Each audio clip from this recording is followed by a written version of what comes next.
اب غور کیجیے کہ میں آپ سے ایک سوال پوچھنے والی ہوں، اور اگر آپ نہیں بتائیں گی نا تو بھی ٹھیک ہے، غور ضرور کر لیں، لیکن بتا دیں گی تو بڑا اچھا امپریشن آئے گا کہ سبحان اللہ ساہیوال میں علم والیاں ہیں۔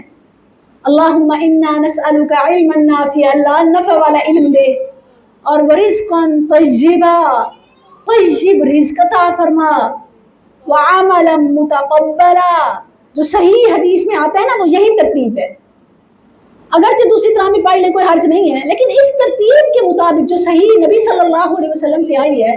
میں آپ سے یہ پوچھنا چاہتی ہوں، آپ میں سے کوئی یہ جواب دے گی کہ علم کے بعد تو عمل آنا چاہیے، یہ درمیان میں رزق کی بات کہاں سے آ گئی؟ پہلے فرمایا اللہم انا نسألک علما نافعا، آگے ہوتا وعملا متقبلا، پھر ہوتا رزقا طیبا، لیکن یوں نہیں ہے۔ کیسے ہے؟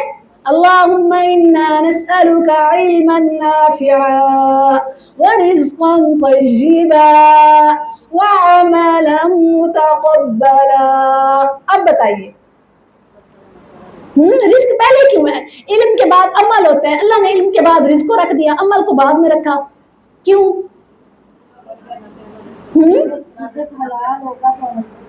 سبحان اللہ، بڑا خوبصورت جواب دیا، ماشاءاللہ، وہ بھی بتا رہی ہیں، ٹھیک ہے ٹھیک ہے، ماشاءاللہ، اوروں بھی سب کے ذہن میں آ رہا ہوگا، اللہ تعالیٰ برکت نصیب فرمائے، بالکل صحیح ہے۔ دیکھیں عمل قبول نہیں ہوتا جب تک رزق حلال نہ ہو، وہ حدیث آتی ہے نا، اللہ فرماتا ہے کہ ایک بندہ دور دراز سے، حج کا مہینہ آ رہا ہے، اب ذرا غور کیجیے گا، وہ بڑا الحاج ہے، پہلے بھی کتنے حج کیے ہیں اور بھی پتہ نہیں کتنے نیکی کے کام کرتا ہے، اور بڑا جی اعلیٰ برانڈیڈ اچھا احرام باندھے، وہ بزنس کلاس کا ٹکٹ کرائے، وہ بڑا لگژری VIP مہنگا حج کرتا ہے، دور دراز سے سفر کر کے آتا ہے، جب وہ حرم میں پہنچتا ہے، مطاف میں آتا ہے، آسمان کی طرف نظریں اٹھاتا ہے، کہتا ہے یا ربی یا ربی یا ربی، اے میرے رب اے میرے رب میری دعا سن۔ اللہ فرماتا ہے کہ ملبسہ حرام مطعمہ حرام مشربہ حرام فانا یستجاب لک، تیرا کھانا حرام کا، غذی بالحرام، یہ جو جسم کا بڑا ہٹا گٹا، یہ جو کھا پی کے جان بنا کے آیا ہے، یہ تیری پرورش کس مال پہ ہوئی ہے؟ تو حرام پہ پلا پڑا، حرام پہنا، حرام کھایا، حرام ہضم کیا، حرام پہ یہاں آیا، اب کرتا ہے یا ربی بتا دعائیں تیری کیسے قبول ہوں؟ سبحان اللہ، بڑی پیاری بات سمجھ آتی ہے میری بہنوں، اگر آپ علم نافع چاہتے ہیں، اگر آپ عمل متقبل چاہتی ہیں، اگر آپ رزق طیب چاہتی ہیں، تو ہوم میڈ فوڈ کی طرف آ جائیں۔ گھر کے کھانے یہ علم لاتے ہیں، یہ عمل بھی لاتے ہیں، اور یہ رزق بھی لاتے ہیں۔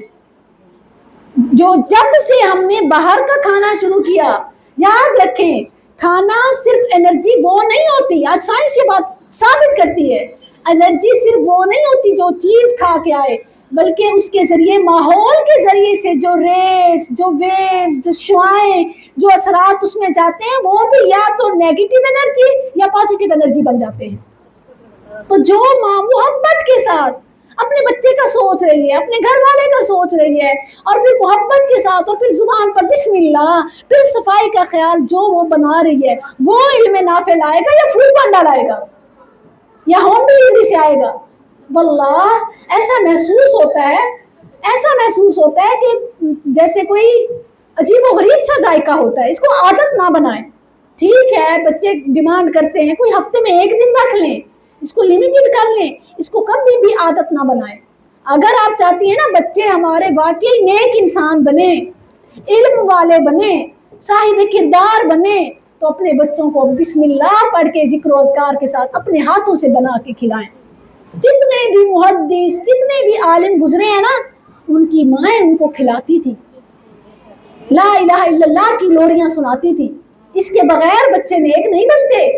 اور اگر ایک کام کر سکے نا تو موبائل کے بغیر کھانے کی عادت بنا لیں۔ مجھے پتہ ہے یہ بڑا مشکل ہے، کیونکہ اب ہم اس جنریشن کو پال رہے ہیں جن کی رگ رگ میں موبائل ہے، اسی لیے تو ان کو جن زی کہا جاتا ہے نا، یعنی وہ نسل جو ٹیکنالوجی میں پیدا ہوئی ہے، ان کو اب وہ جو جن کے خون میں شامل ہو چکا ہے نا، اٹ ٹیکس ٹائم، اس کے لیے بہت ایفرٹ کرنی پڑے گی۔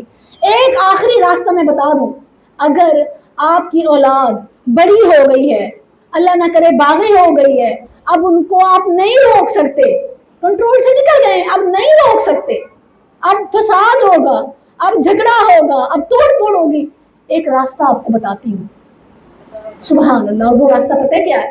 اس کے لیے نا آپ کو روایات کو توڑنا ہوگا، خواتین کی باتوں کو کانوں سے نکالنا ہوگا۔ اللہ آپ کو نانی بنائے، دادی بنائے، نئی نسل کو اس عادت سے نکالے، نئی نسل کو اس طرح پالنے کا ارادہ کر لیں، ان کو ان ماؤں کو نہ دیں جو خود موبائلوں میں پلے ہیں۔ بہو ہے، بیٹی ہے، اس نے تو ٹائم بچانا ہے، اس نے تو اور بہت کچھ کرنا ہے، آج کل کی تو ویسے بھی جابین ہے، کام کرنے ان کے پہ تو کیریئر کا بھی برڈن ہے، یہ بھی تو ہم نے خود ڈالا ہے نا ان پہ۔